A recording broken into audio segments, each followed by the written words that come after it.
Thank you so much for being here today. Welcome to another episode of the XR Magazine podcast. Today we are speaking with Jake Steinerman, who is the head of community at Spatial.io.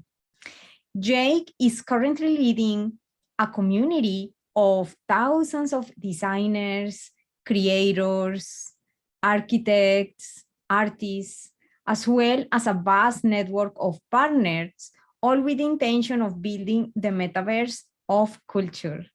Now at the Spatial, which is at the unique intersection of the metaverse and NFTs, Jake is building the community of the next generation of internet and global connectivity. And according to Crunchbase, Spatial has raised so far around $47 million in investment. This sounds super exciting. Let's jump in. Thank you so much, Jake, for being here today. We are definitely super excited to have you here. Please let us know how Spatial actually was born. Like, how was it designed, developed? How was that initial concept? And this is so people get to understand what is Spatial about too. Thank you so much. Sure. Yeah. Thanks for having me, Dan. It's awesome to be here. I'm going to share my screen here. I'm going to talk through it for the folks that are listening on audio, but there's good visual behind this as well, as I kind of talk through, what Spatial started as. So Spatial started back in 2017, actually kind of went live in 2018, and initially started as a platform for people to feel like they were in the same room together, and to do work, to collaborate, to have meetings. We had companies using Spatial to design cars, design products, design toys. You can bring your 3D engineers into the same room as your designers or your marketing teams, and they call it collaborate around ideas. And that's really where the name Spatial came from, the sense of spatial computing. You can have basically unlimited content fill your space, fill your room. And essentially fill that with computing, so spatial computing. So it came from Spatial, and that evolved over time, where we launched initially on the Microsoft HoloLens, and then other augmented reality headsets, and then slowly expanded to support virtual reality, mobile devices, and web browsers. And then as we expanded over time, eventually to web browsers, the platform that everyone has, we started to discover other use cases. Our initial hypothesis was, and this was pre-COVID, people wanted to, have that sense of co-presence with one another to do work. But when we launched on web, that opened up accessibility to a lot more people, most importantly, artists and creators. And of course, a wider population, because most people don't have augmented reality headsets, which tend to be geared more towards companies. So when we started seeing artists come to the platform and go into virtual spaces, they started to bring their work into 3D spaces as galleries. I'm going to bring up another space here as well. They started to create galleries to showcase their arts, particularly like NFTs and other things, to host gallery events, to host social experiences, so much to the point that we actually pivoted away from the enterprise focus, which started to feel over time more of like a solution looking for a problem, whereas artists kind of led the way and said, hey, we have a problem in terms of creating experiences around our art and really being able to build a community around our art, especially during COVID, when we couldn't be physically together. And Spatial allows us to have that experience where we can actually give our art, our digital art, even people taking real art, and digitizing it and giving it utility, putting it up on the wall. People can hang out with one another and see it together. And that started to expand more and more over time, where artists were putting up art in the templates that we had for free. And then over time, people started building worlds, and we started supporting custom worlds. Like you're seeing here, this beautiful penthouse by Exclusible, where people can use and then customize. So now Spatial has really become a platform for creators and culture, for people to hang out, go to concerts together, have social experiences together, show off their art, all these different types of things. And most of it is now actually happening, funny enough, in web browsers and mobile devices, and a percentage on VR, the VR headset like the Meta Quest. So it's been a really interesting journey to go from enterprise kind of productivity focus and now being very creator focused, and social and kind of social experience focused. Yeah, that sounds amazing. It has been such a journey. I've been there also when you joined. What was Yeah. before? How is now? How it has You've evolved? been a And it's part of that super journey, Dana, exciting. for sure. You've seen it firsthand. So it's been amazing. It's great that we're talking to get to discuss it. Yes, yes, it's amazing. So it seems that not just now there are, of course, the creations as NFTs and the opportunity to enter into these blockchain possibilities, but also worlds, right? Like actual kind of like virtual architecture. Is there anything else from Spatial beside that? Because this is why, Besides, yeah. besides, I mean, there's so much happening. I mean, this is the start of, we're in the early days of Web3, right? The new way of connecting and interacting online. NFTs are kind of grab the headlines, but it's really about having more accessible social experiences together, on the internet, and in places where people are today. And that's been driven by, it started with 2D art, NFTs or digital art as photos or videos. It's already expanded into 3D art in the sense of architecture, again, like this exclusible space. I can go back into space and you'll see tons of other examples of what this is like. If we go into the immersive kind as another example, where they worked with an architecture firm in the UK to build really a whole venue for fashion shows, and events and art galleries and things like that as well. So you have artists who are been building in 3D. A lot of them have been building just in the sense of creating a rendered image that they would put on Instagram. But now a lot of these artists, with the power of the Metaverse and platforms like Spatial, can enable people to walk into their creations, walk into the world, and they're not being bound, by physical reality. They can do things like, having nature overtake the inside of this warehouse and using it as a usable venue, or having, like I showed before, a penthouse in Dubai, which no one would be able to access typically, or even doing totally unique things like having movie premieres on Mars. So we're expanding into that kind of three-dimensional reality, and then what's happening beyond that, and I kind of hinted at it here as well, is the idea of identity and self-expression in the metaverse, where you're now able to have your avatar be completely customizable. You can have different outfits. You can have, you can look like an alien if you want to. You can, look like whatever you want. And having fashion outfits, again, that couldn't exist in the metaverse in terms of, the materials. If we go, I'm going to walk here, and there's some videos on the screen here of different outfits and designs that basically couldn't exist in the real world because of physics. But now, they could be glowing. They could be, have animations and smoke coming out of them and all these crazy things. And it's allowing people to represent themselves and express themselves in entirely new ways within, these 3D worlds, which in and of themselves are ways of artists expressing themselves. So there's really, however you want to be creative and express yourself, there's no bounds in the metaverse in these 3D worlds. Yeah, that's amazing. It's been such a fascinating transition journey, and it gets bigger and bigger, the community. And because of that, my next question is related, in fact, with the community. Since it has been sort of like a transition based on what the community wanted, what has been the most challenging aspect of growing that community, considering that actually Spatial undertook a transition? How have you been able to grow this big community? Yeah, and it's funny. It's not like we woke up one morning last year and we're like, "Hey, this enterprise thing isn't working. We need to figure out something else to do. Like, what should we do?" I mean, this whole transition happened very naturally, and it was us just listening to the community of how they were already using the platform and what they needed to help them use it better, connect better, get their art seen by more people. That all happened very naturally. We are seeing this kind of very organic growth where people were able to share links to their galleries on Twitter and social media and other places and invite people in. They wanted better ways to bring in their art into these spaces. They wanted better ways to bring in their own 3D world. They wanted, again, to express themselves through their avatars. And we just kept hearing this feedback, and that's all we've done is I mean, very simply just listening to the feedback from the community and building off of that. and adding those features as people request it, and the platform's really kind of organically grown from there.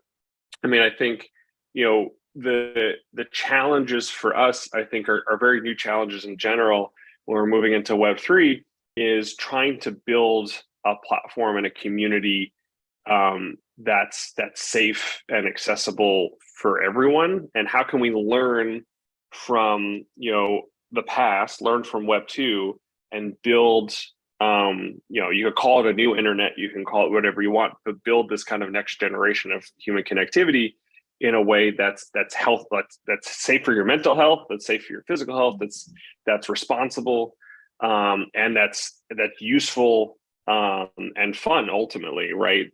And we want to do that in the right way. And it hasn't really been done before in a lot of respects, in building out these kind of social infrastructure in a 3D virtual world. There's a lot of things you have to take into account in terms of moderation, in terms of discoverability, and we're literally having discussions about that every single day. We just had one earlier today. And how do we make people's spaces more discoverable, but make it a level playing field, right? Because that's the benefits of a decentralized internet, is that you don't have to have 1 million followers today to be discovered, or to have your art seen, or to be successful.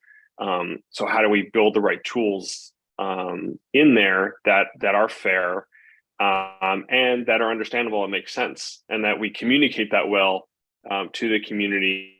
They have their feedback embedded at the core of the product, at the core of the experience, and that we're also building an open platform as well, because we want Spatial not to be the metaverse. We want it to be a part of what the metaverse is going to become, whatever that looks like.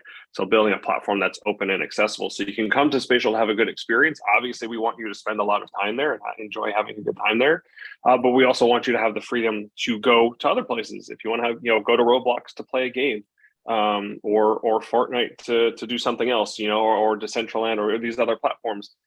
So I think the biggest challenge is working across all these different metaverse platforms that are being built, and having standards in place that allow you as an individual to have the freedom to go from one platform to another, and take your content with you, have that full ownership of that content with you. You're not being locked into any particular platform. So we're learning as we go, and I mean, just as we have for the last couple of years, the community is leading the way and showing us the way to go, and we're just listening to them each and every day. Yeah, that's amazing. Speaking about Decentraland, actually, Spatial has a very unique and important difference there, which is something that I really love. This model that is sort of like the free land. So people can enjoy, place their environments, but it's free. So my question for you is that how come that you made this model work? Because the other platforms are getting like surviving and growing thanks to the model of the parcels and the land, etc. How does Spatial do it? And if you want to expand more in that unique experience that you offer. Yeah, totally. I mean, I think the land model, I think, was kind of born out of how can we give, so to take a step back, right? The idea of in some of these platforms, like I mentioned, Decentraland and others, there's the concept of like, you have to, in order to participate basically in any meaningful way or to get real value, you have to purchase a virtual plot of land that's X size, and then it's in a certain location on a map that was invented by a group of people, and they said this is how big it is, this is how many plots of land there are, and that determines the value of your virtual plot of land.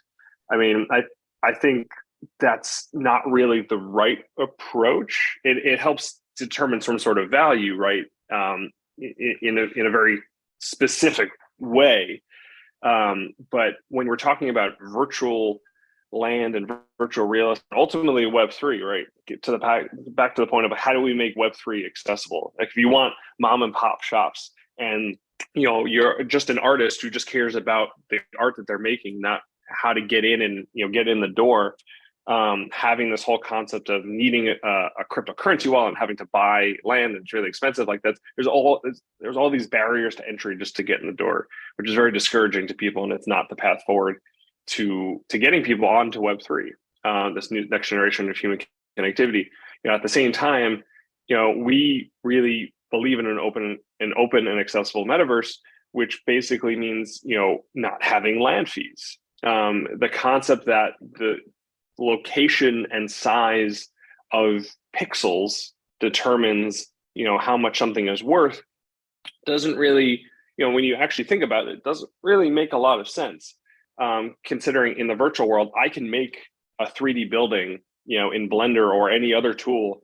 I can make it 10,000 square miles, and it doesn't take any more computing power to create that than it would if I made something really, really small. There's other technical things that go into place that make something harder to render and all this stuff. We won't get into that. And at the same time, location doesn't matter. In the real world, location matters because you have to physically get somewhere, right, with your car or with your legs.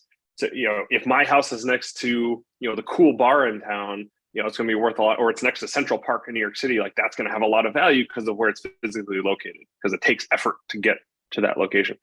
In the virtual world, metaverse, I can just click a link or go through a portal and end up anywhere I want to. There's no sense of distance in the virtual world. So, in our eyes, that shouldn't be a limiting factor or have any cause of value. What should determine value, if you're going to be a person who's selling a space or selling access to a virtual space, what determines value is the utility of the space, what you can actually do with it. But more importantly, the beauty of the space. Is it something that is it a place that you enjoy being at? Was it created by an artist or an architect that you really like? That, just like any piece of art, that should determine the value and what you can do in there. I mean, Exclusible is one of many examples that's really great because it's a space that has a lot of utility. There's a dance floor on the roof. There's a movie theater. There's like a dining room area where you can sit, and a living room where you can sit with your friends. There's all these different, there's the view of Dubai and many other cities. And then, it's a really beautiful space on top of having all these different things you can do with it. And that's determining the value, not the fact that the penthouse is next to Snoop Dogg's house or anything like that. It's the fact that in and of itself is a really useful and incredible environment. We're seeing people host concerts in there and art shows and all kinds of things. And that's just helping increase the value of those properties. So I think that's really, we take a long-term view on metaverse land, and that's where we really think the value is going to be proven out, not in any sort of synthetic value that just drives FOMO, but something that has real tangible value even in a virtual space. Yeah, that's great. Thank you for expanding on that, because sometimes we just hear first one about, the boom of the NFTs and buy land, and many people have experienced the results of buying something that is abstract anyways, that you cannot, understand very well the value. And so I feel that people in this role have a very important place in educating others. And this is kind of like what you do also. I appreciate your support on that. So speaking about that, could you let us know how is the ecosystem actually in spatial? How is spatial like in sort of like in the business model, or how does it work if it's not through the land? So people understand spatial more, like the type of platform that it is. What minting means, first of all, and what are the advantages for someone doing that? Like, is there any benefits, or how the creators actually get benefits of that? How spatial helps the creators? Yeah, definitely. And that's always like when we're building the product, when we're building features, that's always the first thing that we think about is how is this going to benefit, an artist or a creator that's using the platform. First and foremost, that is, that's all we think about. And there's a lot of different ways, that's possible. We have, on one end, an artist, he goes by Triple Dreamers. He's a 3D artist, a 3D architect.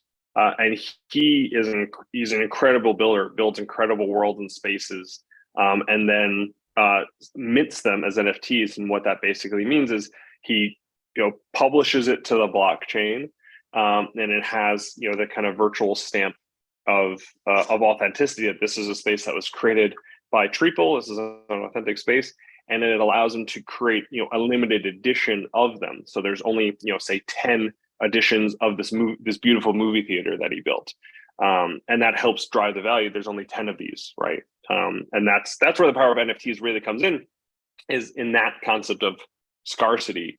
Because otherwise, in other scenarios, right, there's the idea of like copy paste. You can copy paste everything virtually.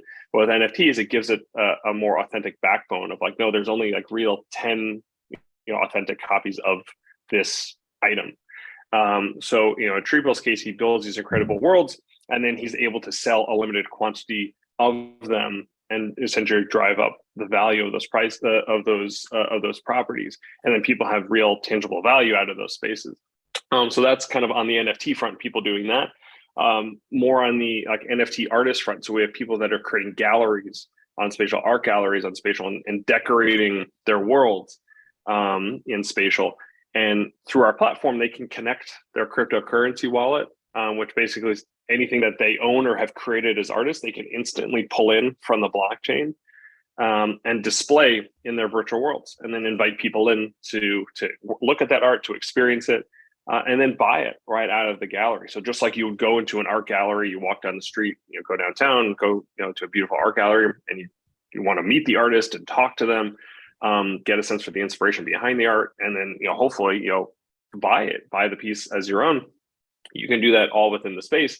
The benefit in Spatial is we link out to the public marketplaces that are handling the transactions for those NFTs. So Spatial really just becomes the 3D front end for your art and the social layer for that. So you can go and hang out in your gallery and meet people and talk to them and have those social connections. But then when you want to go and buy that, you can go and do that on an OpenSea or Rarible or Super Rare, the third-party marketplaces that handle that. And Spatial has no role in taking no cut in any of those transactions. And then kind of the third piece is sort of what I would almost call like the mom and pop shops, or just regular kind of e-commerce, where people can just use a simple hyperlink. They can create a 3D virtual store, bring in, if they're selling clothing or if they're selling even other kinds of physical items, they can have images, videos, 3D models of those items, basically create a virtual store, and sell items out of that store. And you can have your employees, your customer service people standing in the store and talking and meeting with customers. And this is all happening virtually, right? So people can come from anywhere in the world and have that real face-to-face human connection. And then similarly, we can hyperlink out, go to your website, go to your Shopify store, just with a very basic web 1.0 hyperlink, and do the transactions there. It's just giving a new layer of an experience. So now we're seeing a lot of people, if you go to their website, they'll have their Twitter link, they'll have their Facebook link for their Facebook page, but then they'll have their Spatial link. So if you want to go and really experience this brand or this product, and meet people, go onto Spatial and have that next layer of interaction. And that's Web3, especially when you have them side by side. Web 2 being Twitter, Facebook, etc., and Web 3 being something like Spatial. It's really enabling a more human experience, because you're not just looking at images on a 2D screen, but actually stepping into the shoes of that world, that brand, that artist, whatever it is. So these are all the different ways that people have been benefiting off of the metaverse and Spatial ultimately. Yeah, that's great. That sounds amazing. There are many opportunities there for people to monetize. Yes, thank you so much for creators.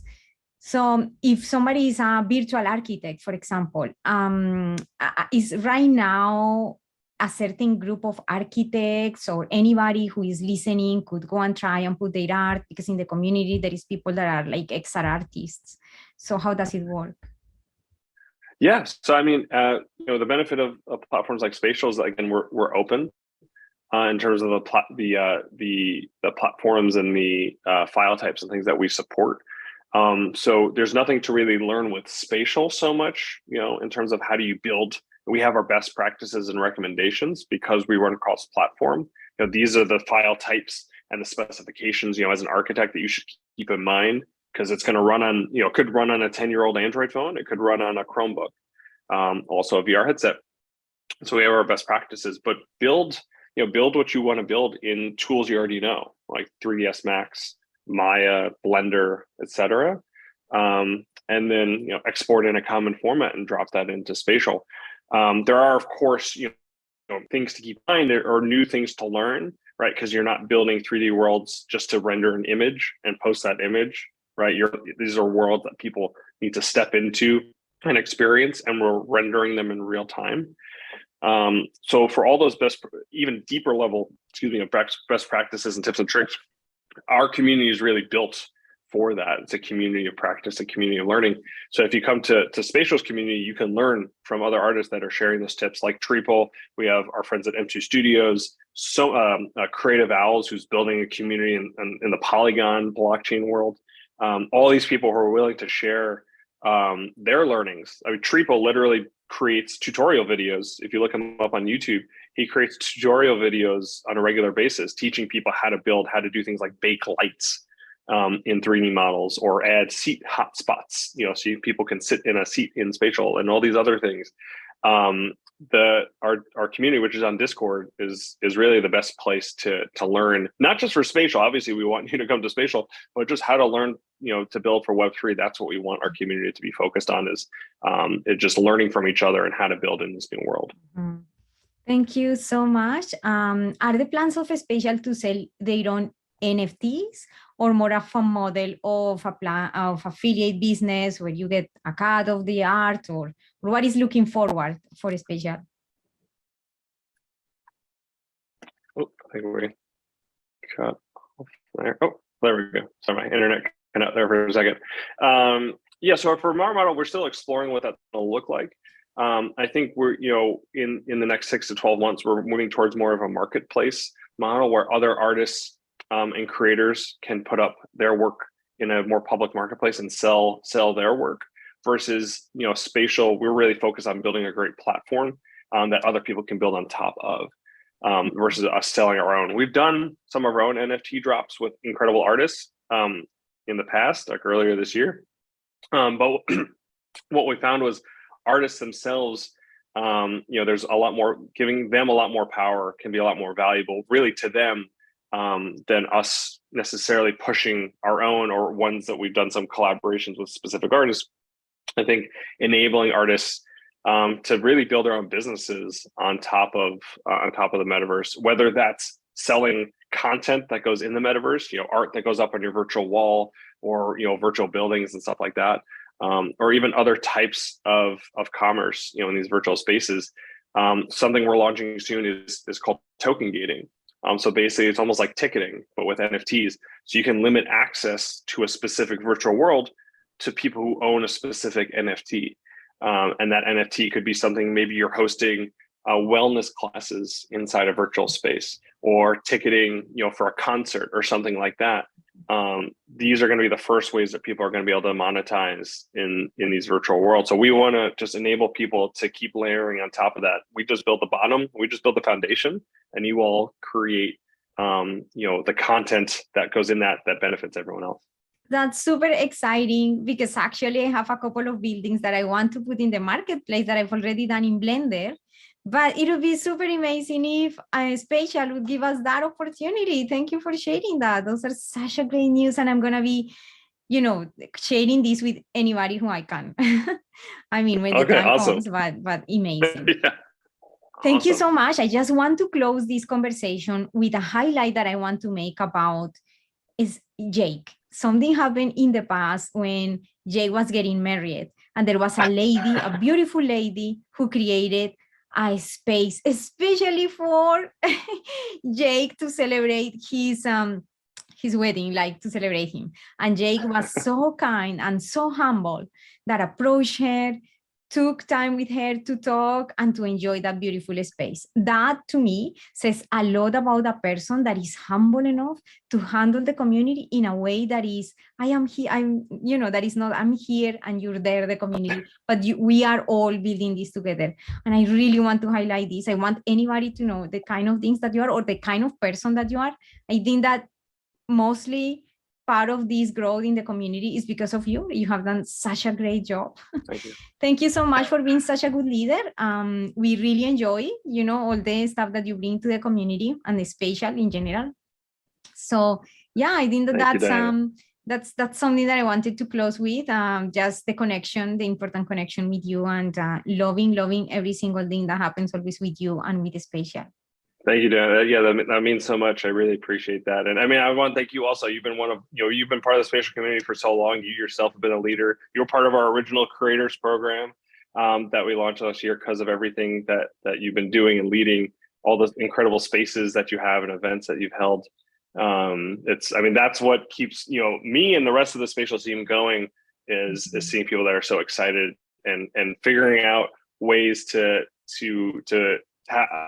basically the benefits of these virtual spaces and doing things with them, and excited about it. That's what keeps us going every day. So thank you for being an awesome community leader as well.